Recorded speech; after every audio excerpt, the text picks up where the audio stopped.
Danny Rubin and Harold Ramis's 1993 film Groundhog Day tells the story of a weatherman named Phil, played by Bill Murray, who finds himself reliving the same day over and over again. In the film, no matter what happens to Phil on February 2nd, he wakes up in his bed at exactly 6 a.m. and starts the day over again. No one else seems to notice the reset, leading to a hodgepodge of hilarity.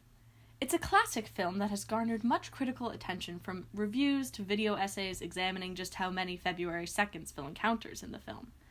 The film has also become the namesake of a phenomenon used to describe living with addiction, called the Groundhog Day effect. Recovery Ways, a service helping people dealing with addiction, described it in the following way. You open your eyes and think to yourself, where is my stash? Quickly looking for your fix, and if you can't find it, the first thing on your list of priorities for the day becomes finding it as soon as possible. You spend the majority of the day trying to get your fix, and once you do, the thought changes to when you can get the next fix. It's a never-ending process. Now, all of this got me thinking, what if Phil took drugs? Would he have the potential to become addicted? To simplify this question, I've decided to look at opioids, specifically heroin, a highly addictive analgesic drug derived from morphine, often used illicitly as a narcotic-producing euphoria. From here, the question became two-pronged. What parts of the brain are affected by heroin? And do these parts of the brain reset when the day resets? To start off, let's examine the rules of the film.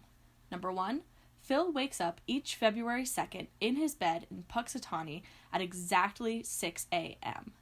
Number 2, no matter what happens to Phil's physical form, the day still resets. We even see a montage of Phil committing suicide in more and more ridiculous ways. And number 3, Phil remembers each day, and is even able to learn new skills like ice sculpting and how to play the piano. So, what does this have to do with how opioids like heroin affect the brain? Heroin affects 4 main sections of the brain. First, the nucleus accumbens, a structure in the forebrain that plays an important part in dopamine release and stimulant action. Second, the prefrontal cortex, the frontmost part of the brain, involved in higher cognitive functions, including foresight and planning. Third, we have the ventral tegmental area, the group of dopamine-containing neurons that make up a key part of the brain's reward system. And finally, the locus coeruleus, a region of the brain that receives and processes sensory signals from all areas of the body. So, let's start with the nucleus accumbens and the ventral tegmental area, or VTA, because these both deal with dopamine, which plays a large role in addiction. Dopamine is a neurotransmitter in the brain that plays a role in pleasure and reward-motivated behavior. Basically, it's one of the things in your brains that makes you feel good, and it's that little voice in the back of your head saying, "That was awesome, do that again."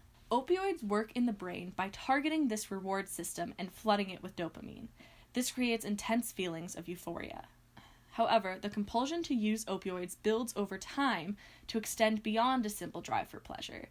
This increased compulsion is related to tolerance and dependence. Over time, more and more opioids will be needed to generate the same amount of dopamine and the same good feelings. There's no question that over time, chronic use of opioids can lead to a buildup of tolerance and feelings of withdrawal. But would Phil experience the same thing if the day was reset? Probably not. At first, it may seem like the easy answer to say that everything resets except his brain. But his physical brain structure gets destroyed on multiple occasions throughout the film, so much so that it would be literally impossible for him to function if most of his brain didn't reset each day. There is evidence, however, that points us to what parts of his brain do not reset. Phil retains all of his personality and memories from each day, meaning that his higher levels of functioning do not necessarily reset. This leads us to the locus coeruleus and the prefrontal cortex. The prefrontal cortex deals with planning and decision-making, and can be damaged by heroin and opioid use. The locus coeruleus, which is involved in arousal and vigilance, is also negatively impacted by opioid use. Neurons in the locus coeruleus generate noradrenaline and distribute that across the brain. When opioid molecules take over, they suppress the neuron's release of noradrenaline, resulting in drowsiness, slowed respiration, and low blood pressure, all familiar effects of opioid intoxication.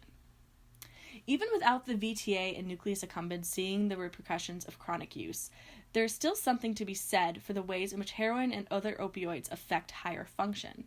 There's also something to be said for the ways in which sensory and environmental factors play into addiction.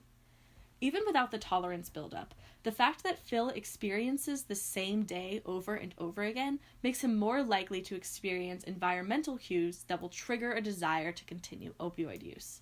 For example, if Phil decided to try heroin in the diner one day, the next time he's in the diner, he will experience the exact same stimuli that he now associates with that euphoric feeling.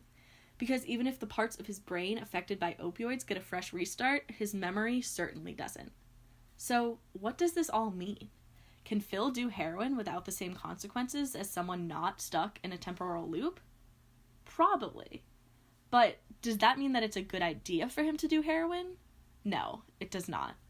Just because Phil's body will reset even if he dies doesn't mean that the part of his brain that doesn't reset can't be negatively impacted. And just because Phil's brain becomes less susceptible to addiction in some areas doesn't mean that he still can't fall victim to addiction. For more, slightly more serious information about opioids and addiction, check out these great websites: drughelpline.org, thinkaboutpain.com, and addictionandrecovery.com. Thank you.